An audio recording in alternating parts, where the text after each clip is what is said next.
If you're not careful, the newspapers will have you hating the people who are being oppressed and loving the people who are doing the oppressing. Malcolm X, 1964. Welcome to the revolution.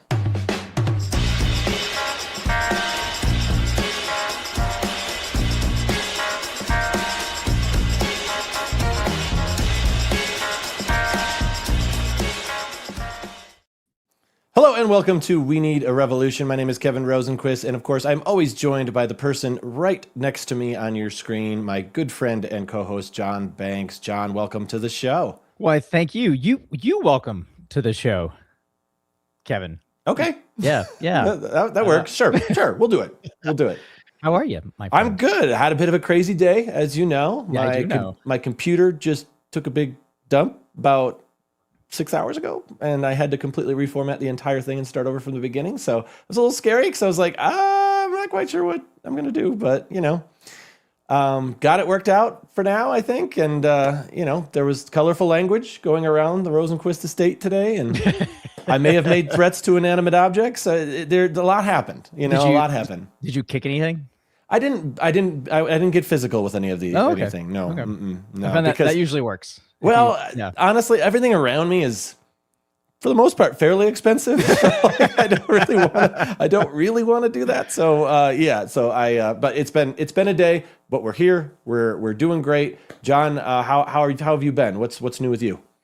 Well, I'm moving. So that's right. You are moving. Yeah, I'm moving from the big city to another part of the big city. Oh, good. But, So I'm gonna have a backyard. So. Oh, well, that's big in LA. Yeah, that's big in LA. So I'm gonna have a backyard, and I will miss the smell and the sting in your nose of urine on the streets when you go outside. So, yeah, you're such a romantic. I do love downtown LA. I really do. I've lived here for 5 years. It's fantastic, but it's time for a change. Yeah. So, other than you not kicking your computer, what's going on with you? Not a whole lot. I'm just usual stuff on my end. I'm excited for today. I feel like this is so in our wheelhouse. Yes. As far as what we've talked about and what we've kind of, we were just talking with our guest in our pregame about how kind of this show came to be, and just really seeing how the divide, how the hate, how the anger, how the yelling, all the stuff is just sucking the life out of us as a society is what kind of spearheaded this whole show. Yes. Yeah. Again, I think we were talking about, the watching reels or, anything that you're watching. And it's very interesting how I always love when you'll see a video and it's not like, oh, here's this person making a point. It's like, watch this person destroy the libs. I know. Watch as so-and-so annihilates the MAGA, and you're just like, they're not annihilating them. They're literally just giving a point of view, right? It's not annihilating them. Yeah, but you got to get clicks, man, and that's how you get clicks. And I mentioned last episode that I've recently gotten on Threads, and I talked already about what a horrible place it was, but also just it's that same kind of stuff. It's just like they just want a reaction, like you just want either someone they want you to comment, they want you to do all that. So there's not. I feel like there's a lack of authenticity to it a lot of times. But definitely, and it's also it's definitely, as we see, we get comments right on the show. We often see that it is so easy for people to just be so angry because they don't have to face what they're doing. Right? It is when you hide behind a keyboard. It is definitely a lot easier to vilify and dehumanize other people. So. Absolutely. I mean, I feel like there was a time where it was really just strictly that, and it was always the thing. Well, no one's going to say it to anyone's face because they're afraid they're going to get their ass kicked. But now I feel like people are saying it to each other's face too. It's like going into the real world now, like that. It's an extension of what we're doing on social media behind our keyboard. It's not to the too far, but it's starting to move in that direction. It is bleeding through. Yeah, it is starting to bleed through more so than it used to be. Yeah, and. I don't know. Maybe these people just need to get their ass kicked. Maybe that'll do it. I don't think our guest is going to agree with you on that. You don't think that's her? That's what she's going. That's what she's after. Yeah, I don't think that's Dr. Howard's approach to life. I don't think it's like, well, they should probably get their ass kicked. She's going to be much more philosophical and I think a lot more balanced than what we are. So, and also a lot more knowledgeable. Yeah. So, but maybe she's going to surprise us. maybe I'm just angry because of the whole computer thing, and I didn't get to kick anything. Like you said. Yeah. So. Well, just a reminder, everybody, we are live, so please utilize the comments, ask questions, be respectful, please. But please ask questions and let me know or let us know if you have anything that you want to ask. John and I are more than happy to. We wouldn't probably be answering the questions, but our guest will. So please engage. Also, don't forget to subscribe to our channel. We very much appreciate you being a part of our community that we're building here. We're both very excited about this show. We love doing it every week, and we're excited for our guest. So let's go ahead and bring her out. The two-party duopoly has a script, and most of us are following it perfectly. But Dr. Lia Howard is here to help us flip the page. As a political scientist and the director of the Political Empathy Lab at UPenn, Lia has seen exactly how inattentive blindness is used to keep us angry at each other while our state governments are bought and sold. Today, we're breaking down the myths of the American system, including the one that says education alone can fix a rigged game. All right, well, let's bring her on. Lia, welcome. Hey, thank you for having me. Really, Kevin, John, it's so great to be with you. Absolutely. We're very excited too, because as we talked about in our pregame, this is so at the heart of what we wanted to do, why we're doing this show, because of all of the stuff that is happening, particularly in social media, really, and the media in general. Yeah. No, it's quite a time, and as I've been teaching for 2 decades, and I've seen the change in my students and in what, we talk about, and in the level of emotion that's in the room. It used to be students were sleeping, and now they're like wide awake with this topic. I'm like, whew, take it down. Wow. So it gets them fired up. Well, yeah. There's a lot of triggering and, all sorts of activation that happens, right, in the media. Yeah. I know, like when I was a kid, like the adage, don't talk about politics or religion. And now it seems to be the only thing people want to talk about is politics, or to politicize everything that's happening. Right. So it's like you can talk about a bird and somehow people are going to be like, well, that's Trump's fault. You're like, what? It's a bird, man. Like, what do you mean? So. I mean, if we can get outrage beyond belief over a Super Bowl halftime show, I feel like anything's possible, right? Yep. It's unbelievable. Yeah. And grabbing people's attention, right? In the attention economy, you need to just do it, right? Yep. And there's a lot going on. Yep. So Lia, one of our things that we say is we talk about how the people in power are better off when we focus so much of our time on fighting each other. In your research, have you seen evidence that this outrage is actually a manufactured system rather than just people being mean to each other? Oh, that's a really great question. I do think, there's a lot to that. So I think we're living in a moment of affective polarization. And by that, I mean, and political scientists mean that Republicans and Democrats view opposing partisans negatively and co-partisans positively. And what that means is you can just say a word and all of a sudden you have this feeling towards another person. So you know nothing else about them. You just know one piece of their social identity. And that can just ignite so much, right? And so again, I think where the powers that be, can thrive is they can give very little information to get a lot of energy out of people. So to your question, yes, and please follow up if I didn't fully answer that. No, that's super interesting that they say so little and get so much out of it. I think that's a really good way of saying it. I mean, and let's be honest. I mean, we're a nonpartisan show, but anyone can see how President Trump is far different than any other president in the way that he talks. He doesn't say much. He speaks it. He says it loud, and he says it in all caps. Is that what changed? I mean, people like to say things like, "Oh, Trump broke politics," but something else is there. Is it just the mediums that we have, like social media and stuff, or what in your research have you seen actually move the needle? Well, I mean, I think a lot of things have changed, and I think we'll look back in 10, 20 years and really understand that we were at the nexus of so many different things happening at once at this moment. So about, I think it was 2019 that even the term affective polarization developed. And before affective polarization, your political identity wasn't mapped so closely with your social identity. People didn't think of your political identity in the same way as they think of other social characteristics like race or gender. But because of, I think, partially social media and the way in which, we have much more binary thinking on social media. And we can talk more about that in a minute. But politics got looped into a social identity. And what my colleague, I have several colleagues that study this more deeply than I do, Matt Lewandowski, but also at Hopkins, there's someone, Liliana Mason, who talks about stacked identities. So we used to have this concept of cross-cutting identities where each one of your identities would be like a Venn diagram and they cross-cut.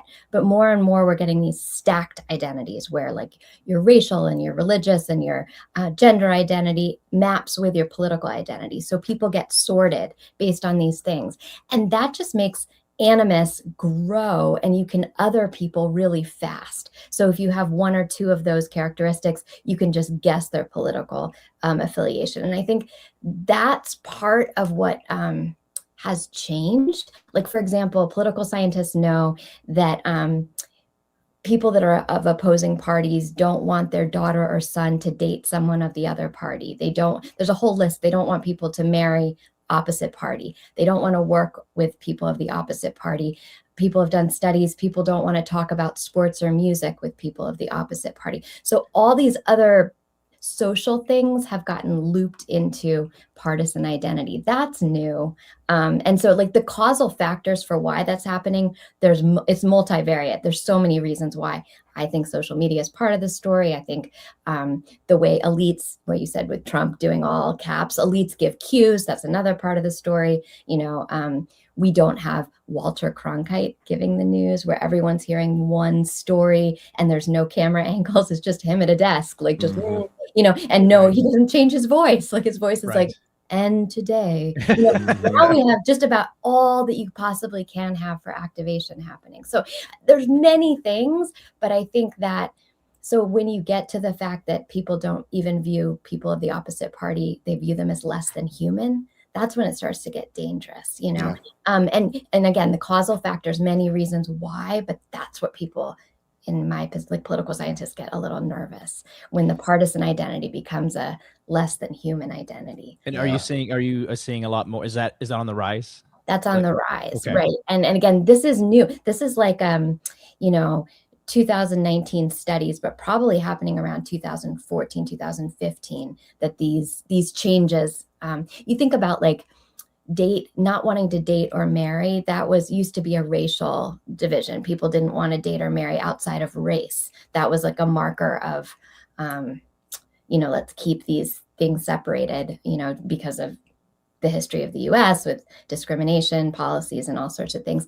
Well, now political party has taken the place of a racial or even religious identity. That was another one. Don't marry or date outside of your religion. Now it's like, don't date or marry outside of your political party. And that's kind of new. Well, I guess for me, it was always your music taste. If they didn't have good music taste, I was out. So. Yeah. Well, I was going to say the upside is this is probably tamping down racism and sexism and bigotry, because, if I'm a person of color and I'm Republican and I'm dating a white person of color, that dad who may have 10 years ago had a problem with my race, now that I'm a Republican, he's going to be totally accepting of me. So positive side, right? I'm kidding. I don't think I like the glass half full attitude, John. So did COVID accelerate this? Like because we were all on social media so much? Is there anything that points to that, or is that something you just don't know the answer to? Well, I think so. I think the Surgeon General, the U.S. Surgeon General, Vivek Murthy, he was the Surgeon General in the Biden administration and then also the Obama administration. He diagnosed the U.S. with a loneliness epidemic. I don't know if you remember that. And I talked to my students about, we already are having this loneliness epidemic pre-COVID, where people aren't, doing as much, day-to-day interaction with people. They're not as much grocery shopping and just having that stray conversation with the checkout person, or they're not, running into people on the street and talking in this town square type thing. That's not happening as much. These like ambient social connections. So people are feeling lonely in different ways. Well, COVID, come on, that just exacerbated the loneliness epidemic. So I think and obviously the amount of time we spend on screens and not like humanly face to face with people. So yes, I think it definitely sped up some of the trends as they were going. Well, no, so I live downtown Los Angeles, and I know I'll go out and I will say probably 80 to 85% of the people they have earbuds in. Right. And so, so that's also like another thing where like, I know, you used to go out, you'd bump into people, you could talk to people, you'd make eye contact, start up a conversation. And I do not see that happening at all anymore. And I live in a humongous city and that was one of the things. I've lived here for about 20 years and I loved when I moved here because there was just so many people to talk to. Right. And now people don't talk to each other. Well, and and behaviorally, like your phone is in your hand and you're looking down. Like I play, I'm on a college campus every day, and I just like look for people to make eye contact with because people just won't. And sometimes myself, like it's like what you do when you have a minute, you just look down at your phone. And I think that behavior of like not looking people in the eye, not that you creepily would do that, but you just like we used to have different behaviors when we walk down the street of like, casually. And I do think, and there is research on this, but there's also, I don't know, common sense on this, that if you just relax and you trust people more when you make contact with them, and then your political imagination is different than when you're just like locked in your own little, preference laden world, right? Where you get to pick all the preferences. It's user friendly to you, the user, versus like thinking about democracy where there's different people doing different things and we have to compromise, I don't know. Yeah, that actually makes a lot of sense because if we're not really willing to talk about anything else too, and now granted, like John said, it used to be like, you don't talk politics, you don't talk religion. And I think to a lot of degree, a lot of people still abide by that in face-to-face interactions, but it's the non face-to-face where it seems like people have no issue just launching into their beliefs. First of all, you know what, I'm gonna go back a little bit. I'm curious now. So the Political Empathy Lab, something that you helped create. Can you tell us a little bit about why you created that and when it started and kind of what the goal is? Oh, thank you. That's a generous question because I love to talk about this. So good. We want to hear about it. I'm very fascinated by it.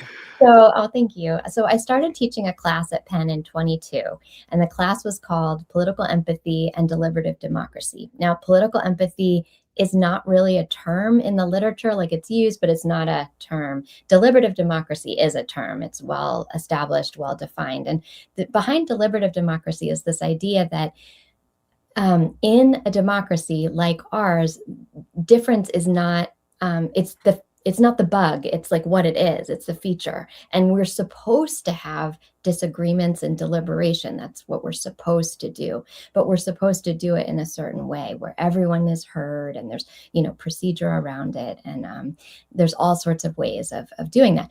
Political empathy, though, is a term that my students and I defined 3 times during the semester. And then we're building a definition. So I've taught it every spring, every year since 22. So this is my 5th time teaching it. I have this bank of student definitions of political empathy. But what I use it to see is you have an understanding of political culture, which is kind of place-based, and you bring that to the many definitions of empathy. So it's kind of place-based, people-based understanding. Well, in the year, I guess it would be the fall, 23. So right before the presidential election of 24, right? I went to the provost and I asked if I could take students during the summer before the 24 election around Pennsylvania and engage in, I called it like develop skills and repertoires around connecting with people and listening. That's we wouldn't be polling, like everyone was polling in Pennsylvania, you know, it's a swing state. We wouldn't be polling, we wouldn't be canvassing, we'd just be listening, and we'd work that out. And he said, yes, he gave me the funding for it, which was like a miracle. And we did it. So the summer of 24, we traveled. It was a 10-week experience. The students, there were 7 of them. They were paid research assistants. We did 5 major trips around Pennsylvania. Again, it was 10 weeks. It was like from May 28th to August 2nd. We traveled 2,500 miles within the state of Pennsylvania. So in those 5 trips, I can show you my map. I love my map. But it was anyway. But what would happen is we'd stop at a town, and students were in groups of 2, and I would go with 1 student. We had 7, and we would I would say, I'll see you in 3 hours, and the students would go out and they'd walk around the town. They would get to decide in their group of 2 whether they were going to go into libraries or like what their strategy would be. And then they would approach people and talk to strangers. And we worked on the script because I had, official approval from our institutional review board to do this. We had a script, like we had to say we were from Penn. But other than that, like they could change it. And sometimes we'd go in Scranton to people and we'd say the word politics and people wouldn't like politics. So we took politics out and we said, what issues matter to you? And we'd have a discussion and be all about politics, even though people said they didn't like politics. So anyway, I could talk about this all day, but it was an amazing experience. And then we did it again the next summer. So this past summer in 25 for 1 week. We're doing it again in 26 for the midterms. Yeah, and I can say more. Sorry, I feel like I was just no. That's we did ask you a question. So what, like, were there certain, like, I understand you had a script, but were there certain questions that you had, or like in other words, when you guys went out, did you have a goal of like, we want to kind of talk about these things and we'll have to figure out how to phrase it so it doesn't, hit so hard, or was it kind of, you were just kind of winging it, like you had like, yeah, so. Yeah, a little bit of both. So like I wanted the students to develop what I called these strategies of connection. So I wanted them to figure out what works to connect with people that are different from me. We're in a very different part of the country from Philadelphia, even though it's the same state, Pennsylvania. Yeah. There's very different places in Pennsylvania. So I wanted them to figure out what works when I talk to someone, though the first summer, each student also had an issue that was important for that election that they were responsible for. So whether it was immigration or education or, different, they each had climate change was one that they also could engage with and practice talking about with people. We also, in each place we visited, and again, I can show you my map, we met with someone who lived there, who was like either a school board member. I arranged for that so we could, toss our ideas against someone who actually lives there and is a, political leader, a business leader, nonprofit leader, When the students talked to people, did they feel like people started where they were speaking their own thoughts, or did you find that they were repeating scripts or talking points that they heard on social media and the media? Yes, to that last point, yes. And it depended on where we were. So sometimes we went to Erie, Pennsylvania, for example. And if you look at the census tract for Erie, like we do a little bit of data ahead of time. There's a very low level of immigration, for example, but yet person after person talked about how immigration was a problem. And we'd say, in Erie, is immigration a problem? Yes. And it would be kind of scripts. It depended, right, on the place. Again, if you remember the summer of 24, Pennsylvania was a lot happened, including, right, the assassination attempt. So 3 days, I guess we had traveled through Butler, Pennsylvania, and then 3 days after that, there was the assassination attempt. So, I mean, there was things going on in real time that summer that were like also that we heard a script for, during the debate performance where, Biden had a lackluster performance. And then, so we heard things about that. And then so there were like things that were also kind of the moment and contextual that we were listening to that were scripted. We also heard things that I would call, well, I think most people would call conspiracy theories that we'd be listening to, and we'd had to figure out what is the way to best respect the person who's speaking and be reciprocal about our own feelings about what we're hearing, especially if it's tough. Right. Especially if it's something that's harmful to another person, another people group, and hopefully not, my students, but that was a risk we took, right? How did you thread that needle? Because without just going like, what? You're crazy. Yeah. Where did you, what? No, and I haven't cracked the code on that. Okay. Please, in all humility, let me say. But one thing I think that helped was that we were talking to strangers, so it wasn't like your uncle at Thanksgiving who always says things, like it was strangers. So there wasn't a real investment in changing people's minds in the same way that maybe you would have with a family member. Right. But the second part was that I was paying students. So the students were research assistants. They were paid for the summer. I was paying them to listen and slow down. And I think that's another problem I should have mentioned earlier with the moment we're in. We're so fast, and like social media is so fast, AI is so fast, everything's so fast, but a human pace is slow. And so I was just paying people to have slow conversations with people in small towns in Pennsylvania. And like that also kind of helped, because you're hearing a story and it's a conspiracy story, but you don't have to run anywhere. You're not pressed. So you can say, you know what, I don't really think that's true. That you can approach it differently because you don't have the pressure of time, and you don't have the pressure of family connection. There's no result you need.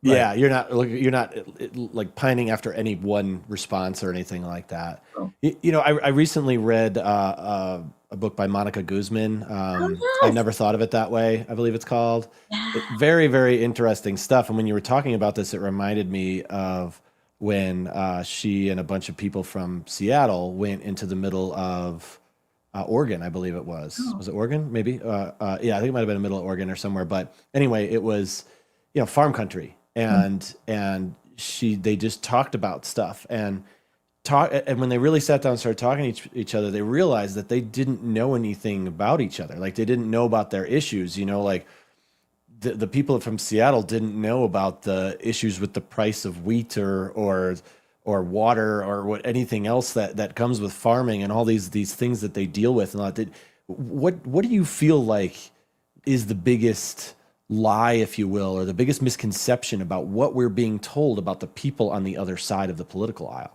Yeah, well, I mean, I think that you can make snap judgments, like even the behavior of like, this much about someone else, and you can just make a judgment about their whole character, everything about them. Yep. Yeah, they're not smart, like all the things that you might, and that to me is the biggest problem, the snap judgment, because exactly, that book is a wonderful book, and I need to read it again. You're reminding me. It's really good. Yeah, it's well worth a read to anybody out there. It's very interesting. So good. And it's true. And I really do think place-based, I in my head call it place-based pedagogy, because when you go to places, you learn so much more. You're surrounded by it. You get a sense of what it feels like. A lot of places in Pennsylvania, I'll give you an exact place. Johnstown, Pennsylvania, for example. It's, right outside of Pittsburgh. It's a place where there was a flood, the Johnstown flood. It's a place that was really prosperous 100 years ago and just has gradually had a decline. There's just not a lot of people there. So when you're there, you feel what it's like to be there in a way that you can't really read about in the same way. Like I could read about it, you hearing me, but when you go to the town square and you see these old, beautiful buildings that 100 years ago had, made of marble and all this stuff. And now there's not many people there, and they're, declining a bit. And yeah, I don't know. There's just something about being in a space. So to the book and hearing from, people who tell you about agriculture, but it's also just like being in the space itself. And I had my students do something called empathy mapping. So like they were talking to people, but they were also kind of talking to place. And empathy mapping, if you're not familiar, are you familiar? I don't want to. Okay. No. It's just simple series of steps. So we'd get back in our van and they would have to fill out an empathy map. And that's basically you answer questions. And the questions are, they start with, what do people who live here see? What do people who live here hear? What do people who live here say? What do people who live here think? And then what do people who live here need? So a lot of times we, as academics, jump to what do they need before even really thinking about what they see or hear or say. Like, we don't do any perspective taking or any imagining of what it's like. We jump to what they need. Oh, if there were more college education here or something, as if we know, As if we know. Yeah. And that's what I think was so interesting about, and you just made the point about being in their space, talking to somebody who is totally polar opposite from you, or at least like on paper, polar opposite of you as far as your political leanings. When you go to their space to talk about what their issues are, that's a hell of a lot different than reading an article or seeing something on TV or social media about what's happening in that same space. Most definitely. Yeah. People in Pennsylvania are so gracious. Like, we had people were hospitable, like just people on the street. And I was like, I guess I forgot that. Like, I, live in a city, Philadelphia, we are like busy and, don't make eye contact. and it's just really nice to like have people, oh gosh, like we were a group of, myself, accepted, young people. So young college kids coming into places where the average age is a lot older. And so we looked different for a lot of reasons, racially and other reasons. But the age, that was another big thing. Like, college students talking to senior citizens was, there were so many beautiful moments about that. I can tell more about it. Do you feel that, I mean, obviously you feel like this is doing something for your students because you continue to do this, right? But do you feel like, or were you seeing, or did you have a sense of the people you were talking to in these areas? Not that they were shifting their beliefs, but do you like they were being more open, right? Like, because these students these young kids were being open and engaging with them. So did that allow those people to also be open and engaging? I think so. I mean, I saw a bunch of things. Like, I felt like I told our students that we were giving the gift of our attention in a world that like people don't have a lot of time for conversation anymore. So that was and we were asking for folks to give us their perspective, their views. And not everyone wanted to. Obviously, people are busy. But the people who did, like, there was several times where conversations went an hour long or something. I'd like lose students. I'm like, where are they?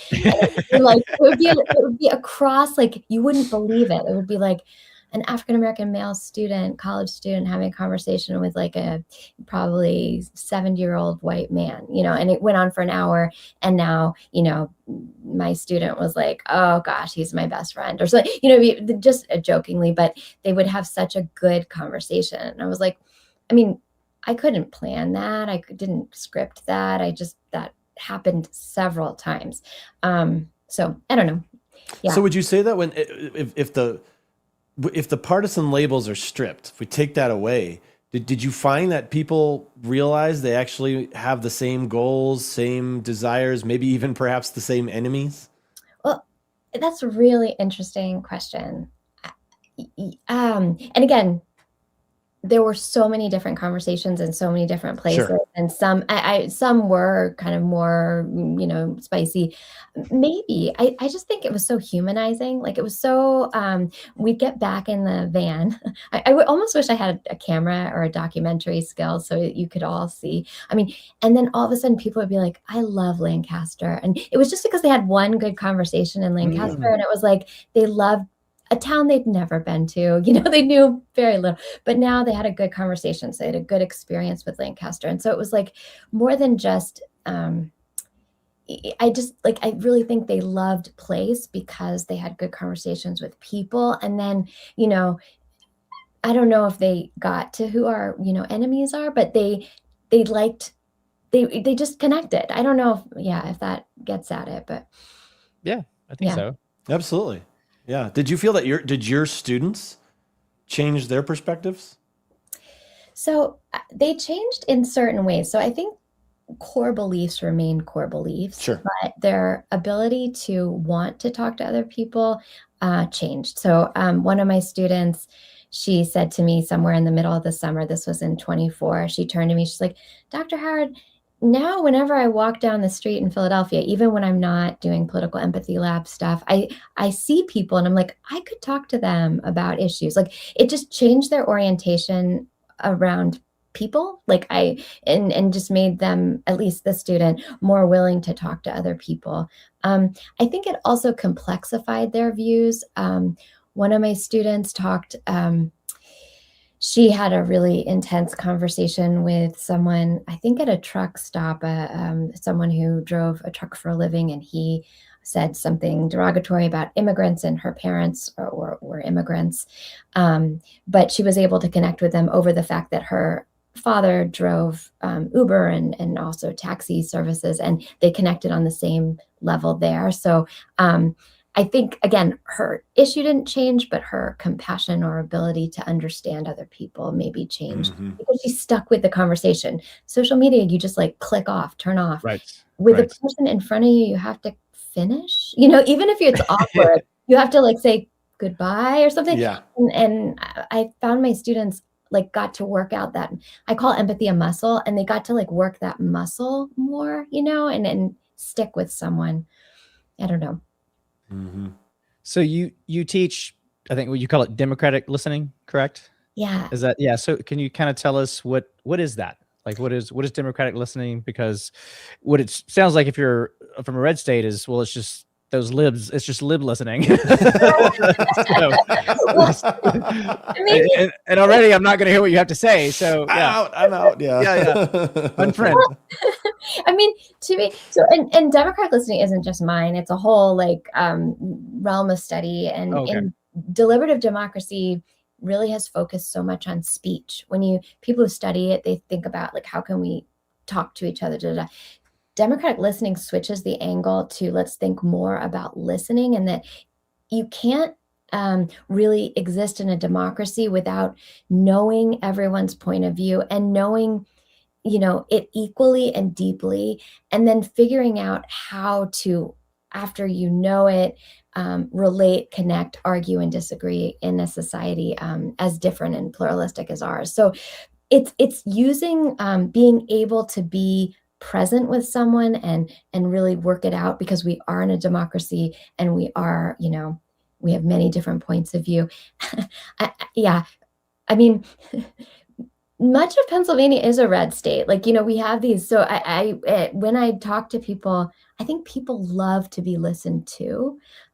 So yeah, it's an interesting, I know how it sounds. Yeah. Well, just because of the word Democrats in there, it automatically, is going to keep people, make people want to run some people want to run the other way.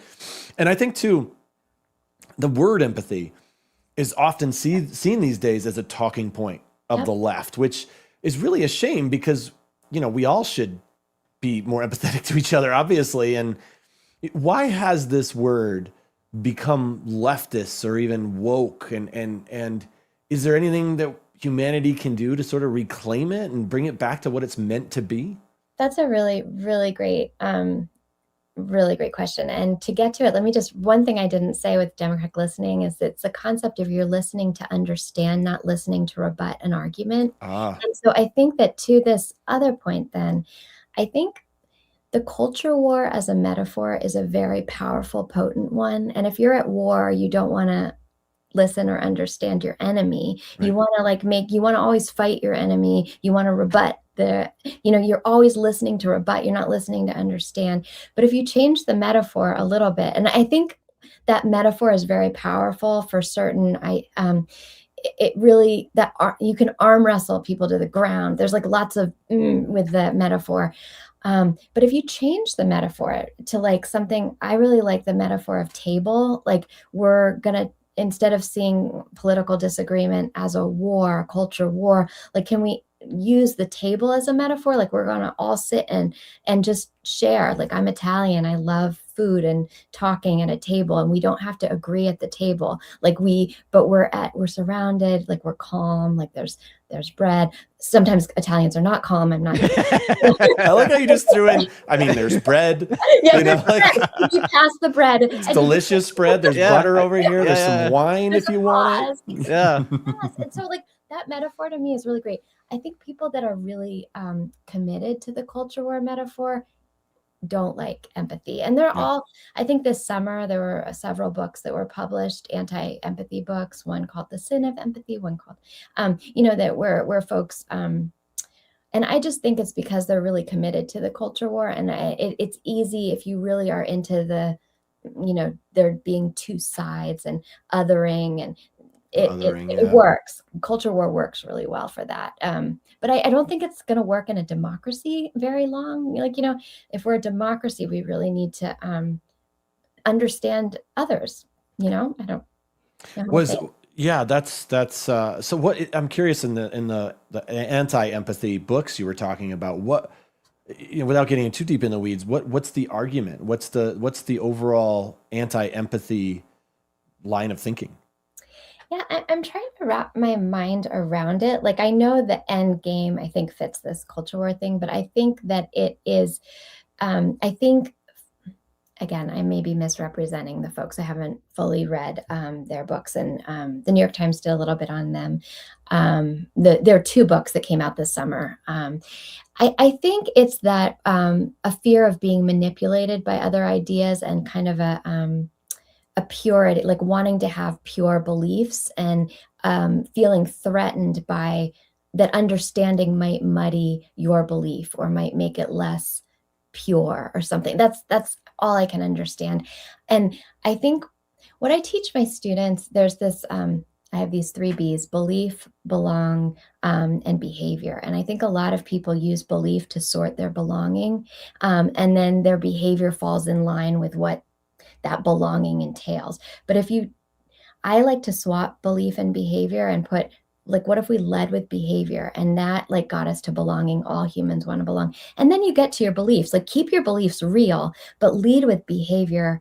I think some people like to lead with beliefs, and they just like to lead with beliefs, and we're just going to do, and that's it. Then you don't want to be empathetic, because you really want to have these pure, unadulterated beliefs. That's a great way to put it too, because if you're like, I was talking about threads and the monstrosity that it is, and I mean, everyone just leads with beliefs, unapologetic beliefs, and so no one's going to have empathy for them afterwards, except for the people who believe what they believe, I suppose. Right. And you find this belonging right online with these beliefs, and then you learn how you're supposed to act, the behavior. But I just want to mix it all up and move behavior to the top. Like, I have deep beliefs. Like, don't think I don't, but I want to be able to listen to yours.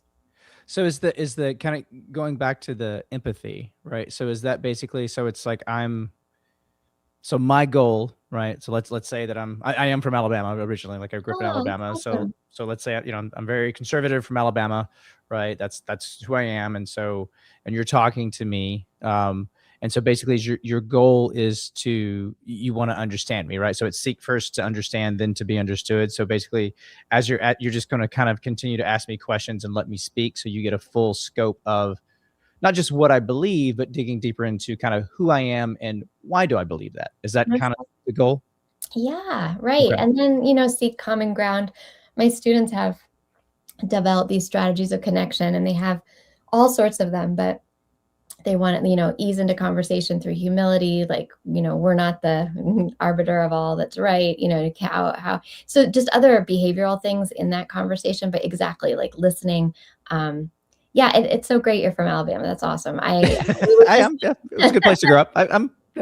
Yeah, my husband and I, we were just there in Birmingham recently. My husband's mother was the first African-American person to attend Samford University. And they just, yes, that's so awesome. Wow. And they just named a residence hall after her. And so we were there for and it was beautiful. And I mean, this is, the moment we're living in. We were there in the fall, and very intense moment. And yet Samford University is honoring my mother-in-law, first African-American graduate. And, I don't know. I thought that was a moment. That's really cool. I'd like to tell that story. Her name's Audrey Latimer Gaston, and it's called Gaston Hall. She's no longer living, so we got to on her behalf. So okay.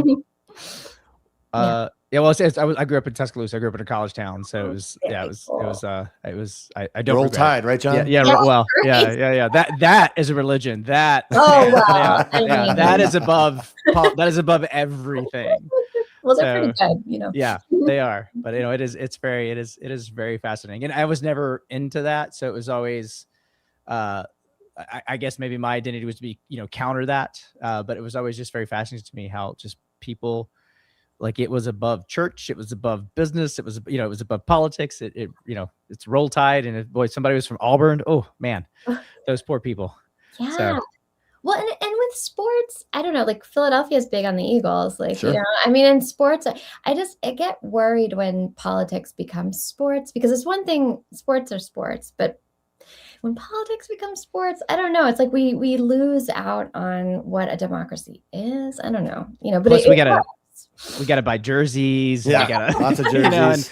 and it's 2-year terms. So you buy a jersey now, and 2 years later it's obsolete, and you gotta buy. It's just so expensive. So yeah, it's an interesting analogy though, because of the fact that I mean, I'm from Chicago originally, and I love my Bears, and I don't like the stupid Packers. So, but it's like I have friends who are Packers fans. So is it a rivalry? Does it invoke passion? Absolutely. But there's a healthiness about it, because when the Bears lose, am I sad? Sure. Does it affect my life for that very long? No, it doesn't, because it's a football game. Right. But when we start having that same mentality in our politics and the way we see each other and our neighbor and whatever, that's scary, right? Right. And when laws are made and retribution comes out because of those laws, and I mean, it's real. Like, it's not, It's not a healthy argument or a healthy Sunday 3 hours on the TV. Exactly. It's bad. It's something else, and that's kind of scary. Though,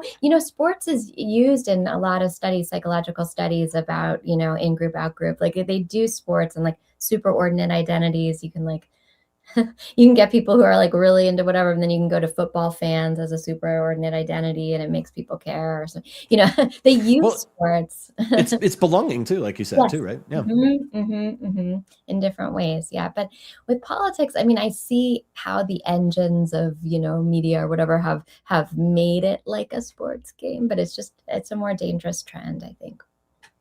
So let's say that I am in an argument, right? What is something that is lab tested, like a phrase or a strategy that I can use in my daily life to have conversations with people about difficult things, right? That's a great, well, yeah, many. John's asking for a friend. His family's from Alabama. Remember? My wife is in the next room, and we've had this argument going for 2 days. So how do I win, Dr. Howard? How do I win? Win the argument. Yeah. Well, I think what is really important is to remain calm and collected. So we do a lot of activities in the class I teach to be attunement, and that requires. I have a wonderful friend and colleague at Penn who's a professor of psychiatry at Penn Medicine, and he has written this book called Missing Each Other. Highly recommend it, Edward Bronkin. And the skills of attunement, one of the skills is something called relaxed awareness. So like Michael Phelps is at the top of his game, as a swimmer, but he's deeply relaxed. Many top athletes can do that. Watching the Olympics, you see. So you can develop skills of being like at the top of your game. You don't have to be stressed when you're thinking. You can like be at the top of your game intellectually and be deeply calm, but it's something you have to practice. So I think, there's a little bit of pre-work that needs to happen before you engage productively in conversations that are going to be like, if you've had a fight with, a political argument that's kind of long-standing, every Thanksgiving you have the same argument. I think you could enter it a little bit differently by prepping and developing skills of relaxed awareness. His book has like step-by-step plans of how to deal with it. But you also could just, be attentive to yourself. I have lots of different exercises for that. And then, I mean, one of my colleague, Matt Lewandowski, talks a lot about asking questions that are not inflammatory. So like you know how to ask a question that like sets people off. Oh yeah.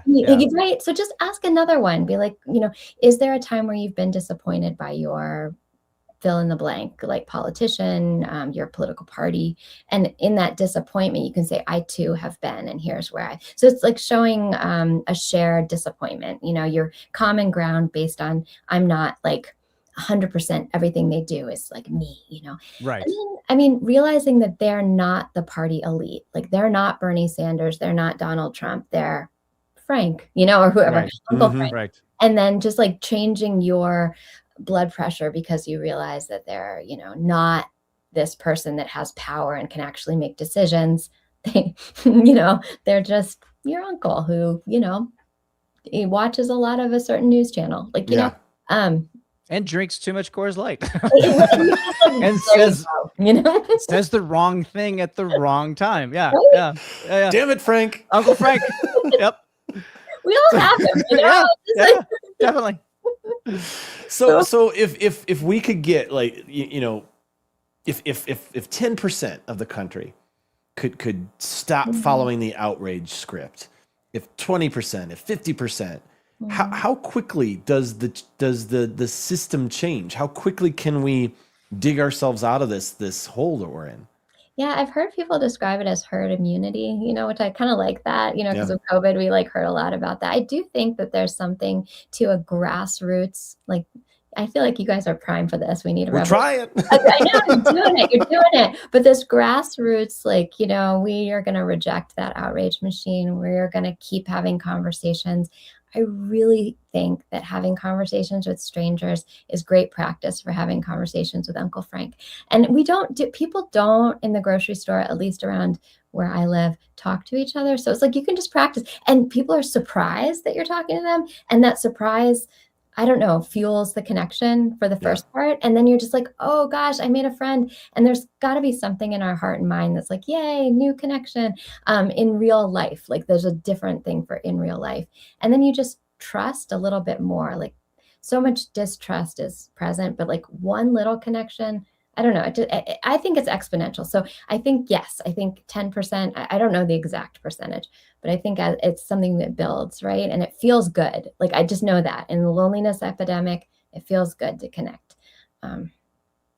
Yeah. And I agree with that. I think, let me ask you this. If there's those people that are real dug in, right? And, can they be reached? Do you believe that everybody can be reached, or are there people that are so far like on one side that it's really hard to get them to ever rewire, to ever rethink how they see the world? Is that a fair assessment, or are you the forever optimist that believes we can all get along? I mean, I don't know how much I've studied this, and I don't know that it's that we can all get along, but I do. One of the places we went, we walked into a small town's republic, I should say one of the party's headquarters, and they were about to close, but a student and I walked in, and we were hearing a lot of things that we didn't agree with. The people who worked there were a lot older, maybe in their 80s, than I was, and the student obviously was.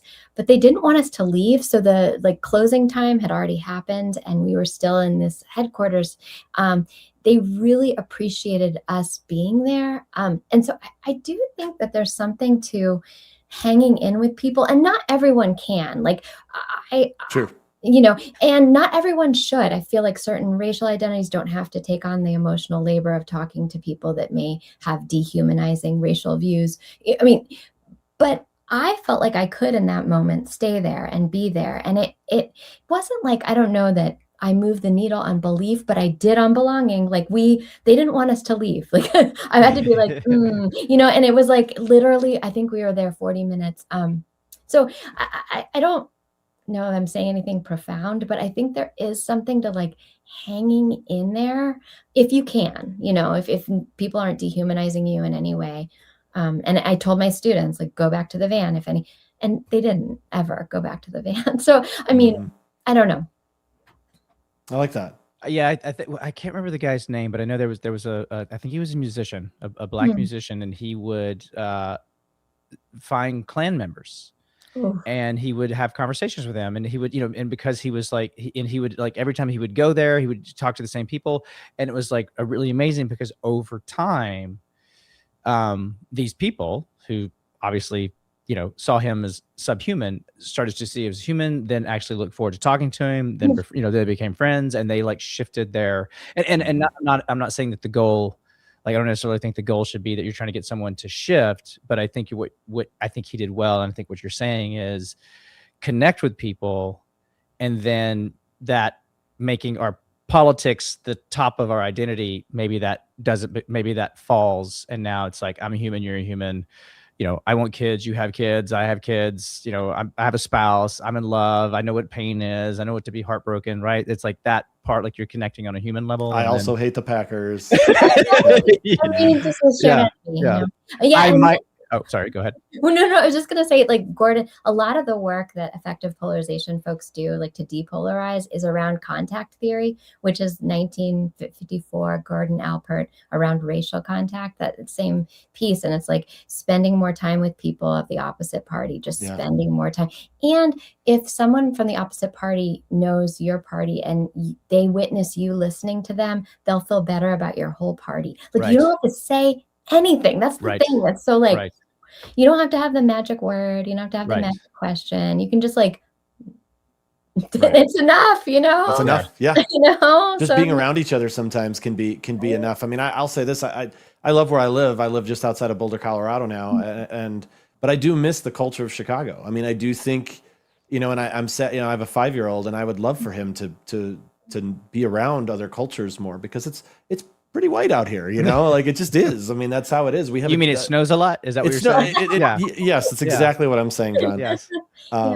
Weird transition from snow, but there's a decently large Hispanic population, but there's not, like, you don't have that same vibrant culture that you have in LA, that you have in Philadelphia, that you have in Chicago, and maybe there is something to be said about people who are so always just in their own little racial group, their own little, religious group, or anything. Just pick one, and the politics in there too, obviously, will keep them more dug in and keep them from understanding, from that humanization thing that you were talking about, John, with your example of the black person and the Klan person. Like, that's, if we can really just try to like broaden our horizons and be around different people, maybe that's the key. Maybe we figured it out. Maybe we cracked the code. There you go. I mean, the silos are geographic too. I mean, exactly. Yes, very true. People live in certain zip codes, and it tends to, reinforce. There's just all sorts of data that prove that. So, yeah, that's why traveling, again, I think traveling, and people think they have to go to Europe to travel, and the United States, just travel around. You will see so much difference. Like, outside of Philadelphia, 20 minutes, and you're like, wow. There's a lot of difference right here. And you can, when you travel, you're vulnerable. Like, you have to ask people questions to find the bathroom, and that's really good too, to be a little vulnerable. So that is a good point. Traveling, I didn't think of that. Mm-hmm. Yeah. That's I think if you want to end xenophobia, just go to a different country, right? And like you said, and you don't need to go to Canada, right? Drive up to Canada, drive to Mexico. Like, you could actually drive there, and it's like, I will say, I've never been somewhere where, well, it's funny. Two things. One, every country I've ever been to, they do have a problem with immigration, right? They'll say, like, this country's coming over, and so I don't like this country. So that seems to be a very human thing, right? That's not the part that's so great, but what is that, it's just, you just see everybody's just a person, man. And again, it's just like, we're just all experiencing life in the same way, no matter what the language is, right?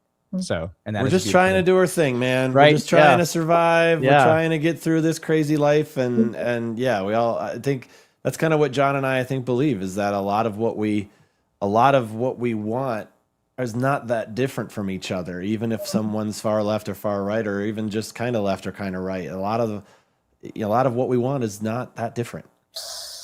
Makes a lot of sense.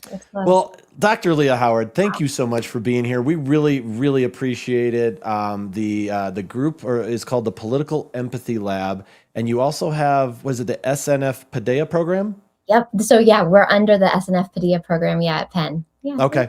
And if somebody's curious to know more about what you guys are doing, what's a good way for them to get some more information? Oh, that's a great idea. So we have a website, and it's at Penn. It's the SNF Padilla program. If you just type in Political Empathy Lab to a search engine, you should find us. But thank you. Yeah, absolutely. Well, I'll put a link to it in the show notes too. So if anybody's watching this after the fact, I'll make sure that I have something in there. Someone just commented, I missed it. Roll Tide, go Bears. Roll Bears. Yeah, so Dr. Sorry Howard, for missing that. That was great. Is there anything that we didn't talk about, we didn't get to? And I'm sure you could talk all day about this, but is there anything that you're just like, oh, we should have talked about this, or anything you want to mention?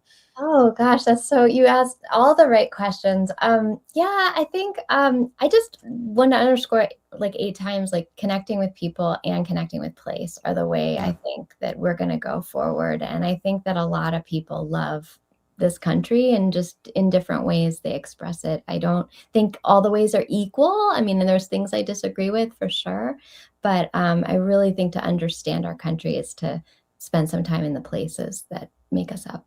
Yeah, I love that. That's a great way to take us home. All right. Well, thank you, everybody. Thanks again, Dr. Howard. Thank you, everybody, for being here. Next week, we have a very special guest. John, would you like to introduce or talk about our guest next week?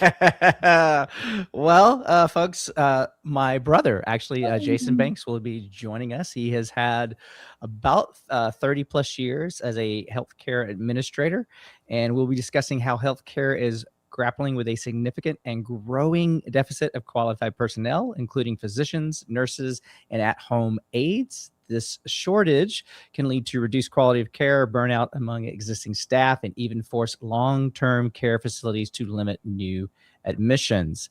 So he's going to basically tell us why the healthcare system is broken and how we're all going to die. It's not exactly the revolution I had planned when we talked about this show, John. Eventually on a long enough timeline. Okay. Yeah.